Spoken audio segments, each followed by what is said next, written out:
Your Olympic hero has arrived. It's true, it's true. You're watching Fugitive Redeye, and welcome to another episode of Redeye Raw. This is my second attempt doing this, because I'm mainly just testing out this stupid webcam. And yes, I know it looks like shit. You know what this is? This is an Xbox 360 webcam. The same kind that people were using on Phantasy Star Universe back in the day when they were running those legitimate businesses, if you get what I'm getting at. But anyway, hello, how are you? No, but anyway, today I'll be talking about movie topics. Earlier like I said, I've already done this once before, so I'm kind of more rambly than usual now. But this is your home for shitty webcam videos, isn't it? Used to be, anyway. Now I do much different things. But, yeah, so, as far as that goes, with movies, I'm going to talk about what my favorite genres of movies are. And I would say, for the most part, it's probably dramas and tragedies as of now. Mainly that's because of Takeshi movies. I love tragedies.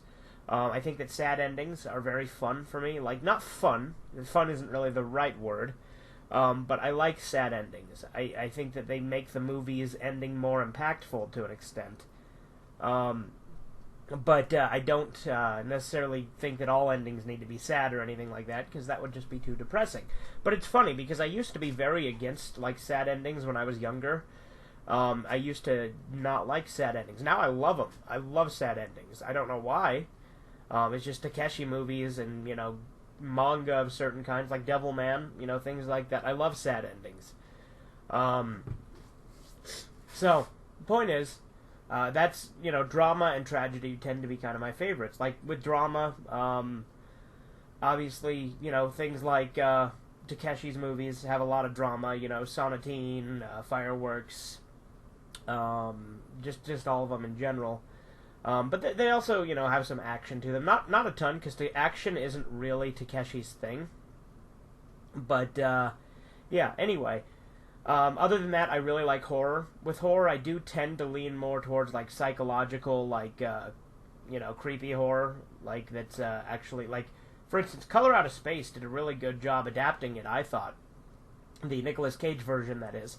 It's definitely a different, like, it was definitely a unique take on it, but I thought they did a fantastic job at emulating the true spirit of The Color Out of Space, so, which, again, is one of my personal favorite Lovecraft works. It's probably third, because, again, my favorite is The Shadow over Innsmouth, and then my second is Mountains of Madness, but I'd say that Color Out of Space is probably my third favorite Lovecraft work. I do also like, you know, The Shadow Out of Time, The Whisperer in Darkness. I like Lovecraft's work in general, but still. I like Call of Cthulhu, but I think it's kind of overrated as far as his original stories go. And interestingly, you know, the game Call of Cthulhu, Dark Corners of the Earth, and then the later game, also just called Call of Cthulhu, have nothing to do with the Call of Cthulhu. Both of them are, like, heavily inspired by The Shadow over Innsmouth, which, again, is my favorite Lovecraft story, so I'm all for that. But another genre... you know, when we talk about comedy, right? Comedy's a fun film genre, but, my problem with comedy is, you know, I'm picky with it. Well, that's not entirely true. I can watch a lot of garbage and still have a good time. But as far as comedy goes, you know, like, let's take stoner comedy, for instance. I'm not the biggest fan of stoner comedy, because they are all kind of a formula, and I'm not necessarily against formula, per se, because I love slasher movies, like, you know, Friday the 13th, Nightmare on Elm Street, Child's Play. I love those movies, and I love, like, splatter movies, like Saw, like I love the Saw franchise. There's not been a single movie I've seen and disliked as of yet. At the time of this recording, Spiral isn't out, so I don't know what I think of that.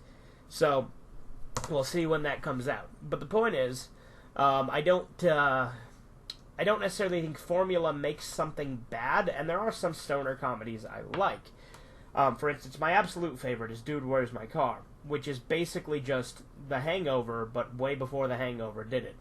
And it also has, like, weird shit like aliens and, like, a cult and fucking ostriches and shit. So it's a fucking weird movie. Or maybe they were emus. Yeah, they were emus, not ostriches, sorry.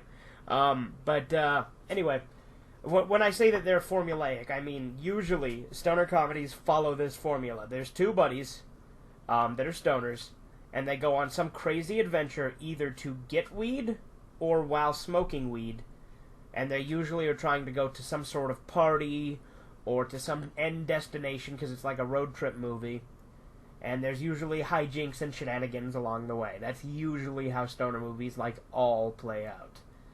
There are some that definitely stand out. I do like the Harold and Kumar movies, although I think the guy who plays Kumar is kind of a not the smartest individual. Saying he'd rather be called a Kumar than an Apu. He'd rather be called a deadbeat stoner who disappoints his father and doesn't live up to any of his potential than a man with a PhD who's a loving father, runs his own business, has a lot of good character development, and has had sex with presumably most of the women in Springfield. So, I don't know. I'd much rather be called an Apu. And if your name is either Kumar or Apu, interesting. No, I'm talking about two characters here, not you. But good for you if those are your names. That's great. You guys remember that scammer forever ago whose name was Prince Kumar? Was Prince his name, or was that a title? Is he saying he's the prince of the scammers? No. But anyway, yeah, like I said, I'm using the Xbox 360 Xbox Live Vision camera, which, again, is going to look like absolute ass, and that's kind of the point. Because, essentially, for, like, video chats and stuff like that, I'm phasing out the laptop. And so, like, I wanted to get a webcam in order to use this for those video chats and such, but as a joke, I'm like, why don't I get an Xbox Vision camera and have it just look like absolute fucking trash? And that's exactly what I did. But don't expect all Redeye Raws to be recorded like this, unless there's like a huge surge of people who are like, yes, we need this. But anyway, other than that, I got that new channel intro going. With that channel intro, what was it? I've only used it twice now, because I'm going to throw it at the beginning of this video, too. I'm not going to edit this video, but since I'm recording this in Movie Maker, I might as well throw the intro on for funsies. But other than that, another genre that I think gets overlooked is the downfall of the protagonist genre. Where a character starts out as a relatively good or normal person and spirals out of control to become an immoral or, bad person. And I think it's a very interesting concept. You sort of see the reverse with, like, A Clockwork Orange, where Alex DeLarge starts out as a piece of shit, but by the end you kind of sympathize with him, although ultimately it's implied he goes back to being, a piece of shit. Unless you read the book, which has an extra chapter where he, has this, redemption where he just suddenly sees people with kids and he's like, I want to have kids someday. I'm not going to be bad no more. Which that chapter actually wasn't included in earlier releases here in the U.S. because people didn't like the fact that he just had that out-of-nowhere redemption, and I get that. I think it does sound kind of odd to just come out of nowhere like that. But anyway, I do like A Clockwork Orange, the movie. I've never read the book, but I do know of that final chapter. Other than that, back to the downfall of the protagonist, right? So, Citizen Kane was the first, notable movie to do that, if not the first movie overall to do it. And like I said before, I hated Citizen Kane the first time I saw it. I absolutely fucking hated it. But that's because I was a teenager, and I haven't watched it again since. I have bought it. It'll be in my next collection update, actually. And I'll be giving it another chance and potentially doing a video on it. Other than that, another great movie, one that I actually really like that did it, is Mosquito on the 10th Floor. It starts out with a guy that's a cop, who ultimately devolves into a violent, over-the-top piece of shit. Because he snaps. And I've already recorded a review for it for Takeshi Tuesdays, because it is going to be part of that, so there'll be a review of that in 3 weeks, so there's something to look forward to there. But yeah, this was mainly a test of the webcam. Like I said, I've technically done it twice now, but that's just because I wanted to see how this works out and how the mic works with me from this distance, because the mic's over here. So if I want to get up on the microphone, it's right here. So it's out of the view of the webcam.